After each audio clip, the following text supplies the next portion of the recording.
Hi!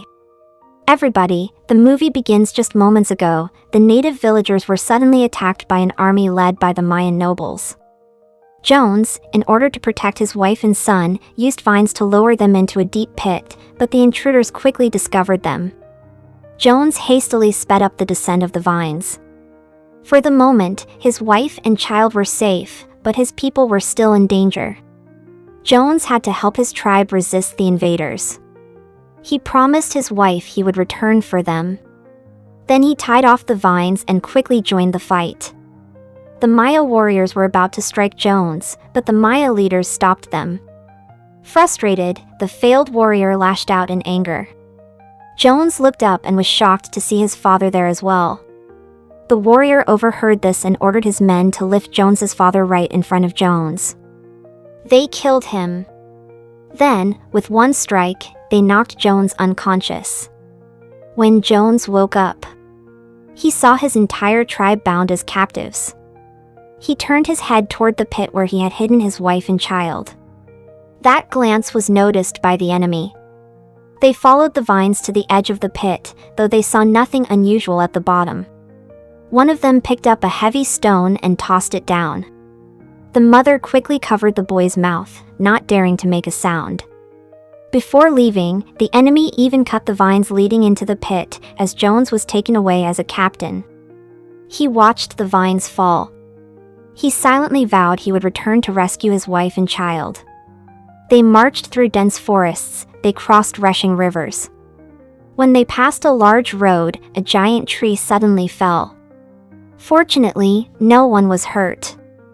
Soon they were forced into the Maya Empire's hell on earth. Here, captives worked endlessly like machines. It wasn't rare to see them collapse, even coughing up blood. Next, they were taken to the slave market. The women smeared the men with blue paint, and the captured women were treated as objects to be sold. Soon after, Jones was brought before an altar, a severed head rolled down from the top. The crowd erupted in cheers to appease the wrath of the serpent god. The high priest grabbed a captive and pressed him onto the altar. With one strike, he opened his body. He raised the heart high to show the people. Next in line was Jones. He lay on the altar, hopeless. Just as the high priest was about to strike, a solar eclipse appeared in the sky. The Maya, who believed deeply in the gods, were terrified.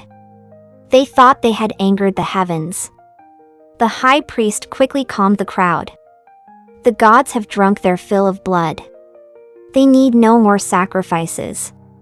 They will drive away the plague and bring back the light as the sun slowly reappeared. The crowd believed his words and cheered once again.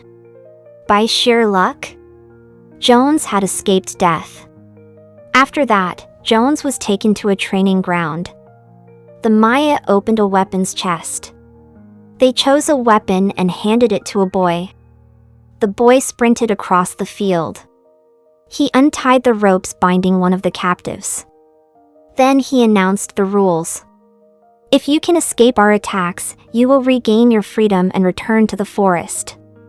As the captives began to run, the hunters were already in place. Seeing what happened to his companions, Jones made a silent vow. If he survived, he would one day avenge them. The Maya leader drew his bow and quickly released an arrow. Then the leader's son entered the field to finish the job. Jones seized the chance, snapping the arrowhead. He blocked a dagger with one hand and used the arrowhead to fight back. From a distance, the leader sensed something was wrong. Within moments, his son staggered and collapsed. The leader could not believe that his own son had been killed by Jones. Furious, he charged forward. The Maya warriors hurled their weapons. Jones, wounded, pulled a short blade from his back, dragging his injured body. He fled into the cornfield.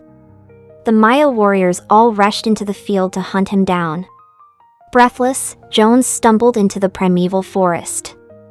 As he paused to catch his breath, he spotted a towering tree to escape the Mayans on his trail. He quickly climbed up. Blood streamed from his wound, leaving him unsure if he could survive the day. The Mayan hunters soon arrived in the area. Jones bit back the pain, not daring to make a sound, but blood trickled down the branches, dripping onto the leaves. One drop fell on the back of a passing Mayan. Fortunately, he didn't notice, allowing Jones to escape death by a hair.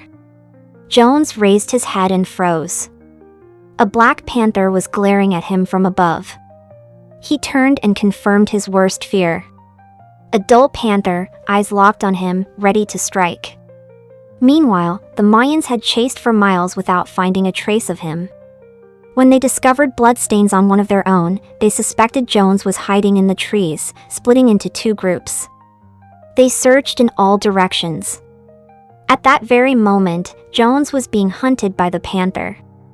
The Mayans spotted him and rushed to surround him, but they failed to notice the beast at his back. As Jones fled, the panther left. Not at him, but at the Mayans, taking them as prey. Jones seized the chance to escape. Even with the panther holding the hunter's back, he dared not stop running. His wound worsened with every step. Biting off a strip of tree bark, he chewed it into pulp and smeared it on the wound. He ran from daylight until nightfall, exhausted. He leaned against a tree to rest, only to see his pursuers still close behind. He couldn't afford to stop. His wife was still trapped in the pit, waiting for him to return. Meanwhile, in the pit, his wife witnessed two panthers fighting above. One fell into the hole to protect her child. She grabbed a stone and struck it again and again. By sheer luck, the panther was killed. Mother and child narrowly survived. Back in the forest, Jones pressed on, but the resin he had smeared on branches was discovered by the Mayans, just as one of them called for his companions. A venomous snake bit him. The neck, the leader, knowing he wouldn't survive, abandoned him without hesitation. Soon, Jones was overtaken. The Mayans attacked with weapons, but he dodged every strike. As they closed in, he burst out of the forest only to find himself at a riverbank. Before him, a massive waterfall plunged thousands of feet. Behind him, the hunters advanced, summoning his courage. Jones leapt into the abyss. The Mayans thought he was finished until he resurfaced, alive, and swam to shore, standing tall. He mocked them as cowards who dared not follow. Enraged, the Mayans jumped after him, but fate wasn't on their side. Some struck the rocks below and died instantly. A few landed safely, but only by luck. Seeing this, Jones ran for his life again, but he stumbled into a swamp, clutching at a vine. He tried to pull himself out, but it snapped under his weight. Slowly, he sank into the mire. Just when it seemed he would be swallowed whole, he clawed his way to solid ground, caked head to toe in mud. He looked like a man reborn. The Mayans were already closing in. Jones staggered forward, then suddenly stopped. A new idea had come to him, a way to finally turn the hunters into prey. Jones quickly wrapped the wasp nest in banana leaves. Just as the Mayans caught up, he hurled the nest at them. The moment it hit the ground, it split open, releasing a swarm of angry wasps. The Mayans flailed in pain as the insects stung them. Seizing the chance, Jones dashed deeper into the forest. He caught a poisonous frog, pulled out several sharp thorns, and coated them with its venom. Then he smeared mud on a tree to lure his enemies in, circling the area. He returned to his starting point. When everything was ready, Jones hid in the tall grass, waiting for the Mayans to appear. Before long, the Mayans spotted Jones's trail. One by one, they followed it into the forest. Jones rolled a leaf into a tube and blew a poison dart at a lone Mayan. The dart struck, and the venom worked quickly. The Mayan staggered, then collapsed with a cry. His shout alerted a nearby companion, who rushed back to investigate.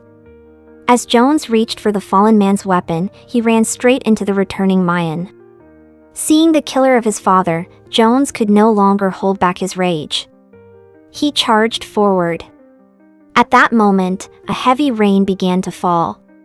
Jones remembered that his wife was still trapped in the pit, her life in danger. He raced back with all his strength. By now, the water had already risen to her waist. Jones wanted to pull her out immediately, but the Mayans were closing in fast. He had no choice but to draw them away. Before he could get far, a blade pierced his chest, clutching the wound. Jones forced himself to stand, snapping an arrow in half. He faced the Mayan leader, who drew his dagger and charged, but in doing so, the leader walked right into Jones's trap. 2 more Mayans rushed after him. Jones ran for the shore, though his body was failing. Strangely, his pursuers also came to a halt. All of them were stunned by the sight before their eyes. Out on the ocean, an enormous ship appeared unlike anything they had ever seen. A smaller boat was already rowing toward the beach, forgetting Jones. The Mayans headed straight for the strangers. Taking advantage of the moment, Jones stumbled back to save his wife. When he reached the pit, he found her safe and holding their newborn child. As the storm passed and the skies cleared, Jones led his family back into the safety of the deep forest. Like and subscribe for more interesting movie like this. Turn on notifications and leave a like to help the channel out. Thank you for watching.